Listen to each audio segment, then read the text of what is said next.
Good evening students.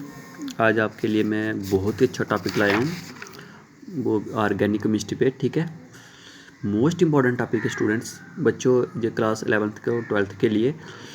तो जिस तरीके से मैं आपको समझाने जा रहा हूँ ना, वो आपको कोई नहीं समझाएगा। ऐसे मैं आपके साथ प्रॉमिस करता हूँ, आपको 100% समझाएगा जी। ठीक है, जैसे मैं समझा रहा हूँ आपको कोई भी ऐसे ऑर्गेनिक केमिस्ट्री का बेसिक नहीं समझा सकता। आप यूट्यूब पे जाओ, चाहे आप कहीं और पढ़ रहे हो वहीं से भी, ठीक है, देख सकते हो। ठीक है, अगर आपको अच्छा लगे तो मुझे बताना। ठीक है, सबसे पहले हम देखेंगे ऑर्गेनिक केमिस्ट्री बेसिक में। सबसे पहले देखेंगे आईयूपैक। एक्चुअली आईयूपैक की फुल फॉर्म क्या है? ठीक है, आईयूपैक की फुल फॉर्म होती है international union of pure and applied chemistry. ठीक है, आईयूपैक एक्चुअली एक ऐसी ऑर्गेनाइजेशन है जो ये डिसाइड करती है कि किसी कंपाउंड या किसी एलिमेंट को हमने किस नाम से पुकारना है। ठीक है, एक्चुअली देखो, अगर सोडियम को हम सिंबल Na है ना, तो पूरी दुनिया में उसको Na से कहा जाएगा।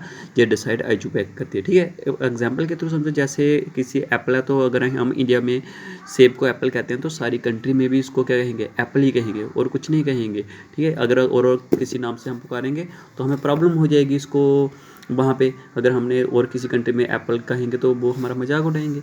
तो इसलिए क्या होता है, आईयूपैक एक ऐसी संस्था है जो डिसाइड करती है कि हमने किसी कंपाउंड को इसी नाम से पुकारना है। ठीक है, सबसे पहले हम देखते हैं root word. Actually root word क्या है? ठीक है, रूट वर्ड क्या है देखते हैं। पहले हम बिल्कुल सिंपल समझेंगे, फिर उसके बाद मैं आपको हाई लेवल पे लेके जाऊंगा। ठीक है, अगर किसी के पास कार्बन है एक है ना, तो हमें इसे कहेंगे मिथ। 2 कार्बन है तो इसे कहेंगे इथ। 3 कार्बन है तो प्रोप।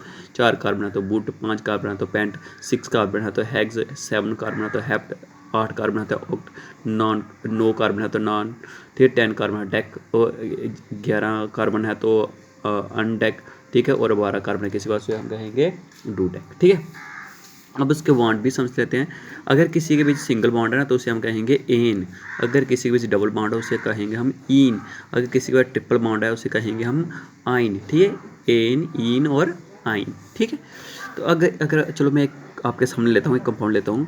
जैसे देखो, आपने कुछ नहीं करना, आपने सिर्फ कार्बन को गिनना है। एच को काउंट ना भी करो तभी आप इसका नाम बता सकते हो, इस कंपाउंड का एक्चुअली नाम क्या है। बेसिक नेम ही हमने नेमिंग ही सीखनी है कि कैसे हम नेमिंग इसकी कर सकते हैं। ठीक है, देखते हैं। सबसे पहले देखो, आपने देखना सी कितनी है हमारे पास? 1 और 2।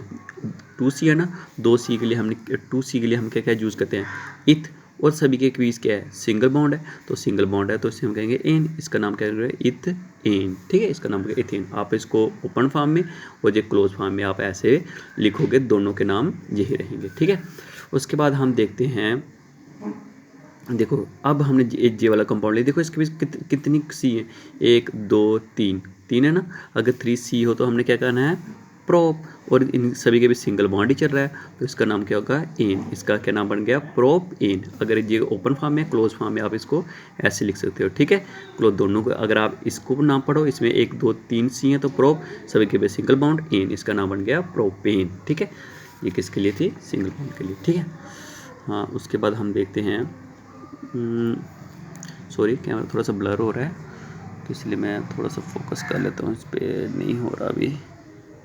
हाँ, कैमरा रुक नहीं रहा। ठीक है, हाँ, अब देखो नेक्स्ट हमारे पास क्या है? कैमरा ब्लर इतना होता है कैमरा। हाँ, अब इसके बाद है, देखो ये वाला कम। देखो, इनके 2 है ना, तो इसको कहेंगे इथ। 2 कार्बन है तो इनके पीछे डबल बॉन्ड है, इसके लिए हमने इसके साथ क्या लगा दिया? इन। इसका नाम बन गया इथ इन। ठीक है, अब देखो इसके बाद हमने, देखो इनके आप क्लोज फॉर्म में ऐसे बताइए। 2C है ना, तो इथ। डबल बॉन्ड है तो इथीन। अब देखो इनके पीछे ट्रिपल बॉन्ड है, तो है 2 ही C, इथ तो आइन। इसका नाम बन गया इथाइन। और जहाँ इसको आप क्लोज फॉर्म में ऐसे बता सकते हैं। ये सब सेम है। ठीक है, अगर समझ आए तो प्लीज़ जैसे लिखना, फिर मुझे पता चल जाएगा आपको। जी समझ आए, फिर नेक्स्ट टॉपिक में बना सकता हूँ।